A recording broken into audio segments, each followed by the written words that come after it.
ടീകോമിന് എന്തിന് നഷ്ടപരിഹാരം?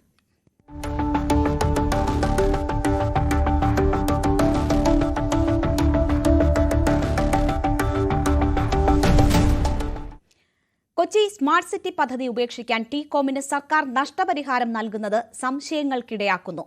പദ്ധതി പൂർത്തിയാക്കാത്ത കമ്പനിയിൽ നിന്ന് സർക്കാരിന് നഷ്ടപരിഹാരം ഈടാക്കാൻ വ്യവസ്ഥയുണ്ടെന്നിരിക്കെയാണ് അങ്ങോട്ട് പണം നൽകാൻ തീരുമാനം. സർക്കാർ നീക്കത്തിൽ ദുരൂഹത ആരോപിച്ച് പ്രതിപക്ഷം രംഗത്തെത്തി.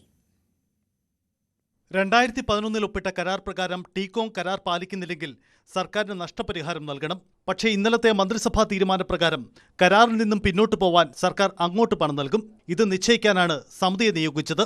13 വർഷം സംസ്ഥാനത്തിന്റെ IT സ്വപ്നങ്ങളെ പിന്നോട്ടടിച്ച കമ്പനിക്ക് എന്തിന് പണം നൽകണമെന്നതാണ് ചോദ്യം. കരാർ വ്യവസ്ഥകൾ മറികടന്ന് സർക്കാർ ഇത്തരമൊരു നീക്കം നടത്തുന്നതിൽ ദുരൂഹതയുണ്ട്. ഓരോ മൈൽ സ്റ്റോൺ അത് പിന്നിടാതിരിക്കുമ്പോൾ അത് എന്തുകൊണ്ടാണ് എന്ന് ഉത്തരവാദിത്തപ്പെട്ടവരാരാണ്? മുഖ്യമന്ത്രി അന്വേഷിച്ചു, വ്യവസായ മന്ത്രി അന്വേഷിച്ചു. കോടിക്കണക്കിന് രൂപയുടെ ഭൂമിയുണ്ട് അവിടെ. 248 ഏക്കർ ഭൂമിയാണ്. ആ ഭൂമി സ്വന്തക്കാർക്കും ഇഷ്ടക്കാർക്കും കൊടുക്കാൻ വേണ്ടിയിട്ടുള്ള ഗൂഢനീക്കമാണ് ഇതിന്റെ പുറകിൽ. ഭൂമി കച്ചവടമാണ്. ഒന്നാം ഘട്ട ഉദ്ഘാടനം ചെയ്തതല്ലേ 2016. ഈ 8 വർഷത്തിനിടയിൽ സ്മാർട്ട് സിറ്റിക്ക് എന്താണ് സംഭവിച്ചത്? എവിടെയെങ്കിലും ഗവൺമെന്റ് ചർച്ച ചെയ്തിട്ടുണ്ടോ? ഒരു മന്ത്രിസഭാ യോഗം കൂടി ഇതിൽ നിന്ന് പിന്മാറാനും ടീകോമിന് നഷ്ടപരിഹാരം കൊടുക്കാനുമുള്ള തീരുമാനം എന്തിന്റെ അടിസ്ഥാനത്തിലാണെന്ന് കേരളത്തിലെ മുഖ്യമന്ത്രി ജനങ്ങളോട് പറഞ്ഞു.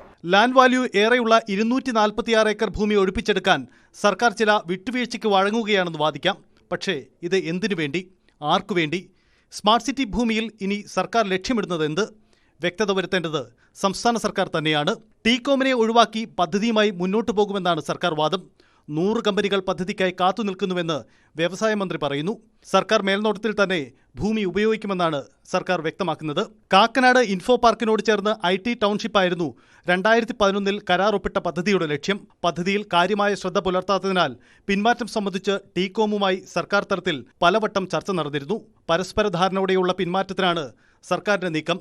ഇങ്ങനെ നീങ്ങിയില്ലെങ്കിൽ ടീകോം നിയമനീക്കങ്ങൾക്കൊരുങ്ങുമോ എന്നതും വെല്ലുവിളിയാണ്. 2009 ആലോചനകൾ ആരംഭിക്കുമ്പോഴുള്ള അവസ്ഥയല്ല കാക്കനാട്ടെ ഭൂമിയുടേത്. ലാൻഡ് വാല്യൂ ഏറെ ഉയർന്ന ഭൂമി എങ്ങനെയും തിരികെ പിടിക്കണമെന്ന ചിന്തയാണ് ഇപ്പോഴത്തെ നീക്കങ്ങൾക്ക് പിന്നിലെന്ന് സർക്കാർ കേന്ദ്രങ്ങൾ വാദിക്കുന്നു. പക്ഷേ ടീകോമിനെ ഒഴിവാക്കി പുതിയതായി ആർക്ക് പരവതാനി വിരിക്കാനാണ് സർക്കാരിന്റെ നീക്കമെന്നതാണ് ചോദ്യം. സ്മാർട്ട് സിറ്റി വീണ്ടും വിവാദകാലമാകുമെന്ന് ഉറപ്പ്. News desk, news 18.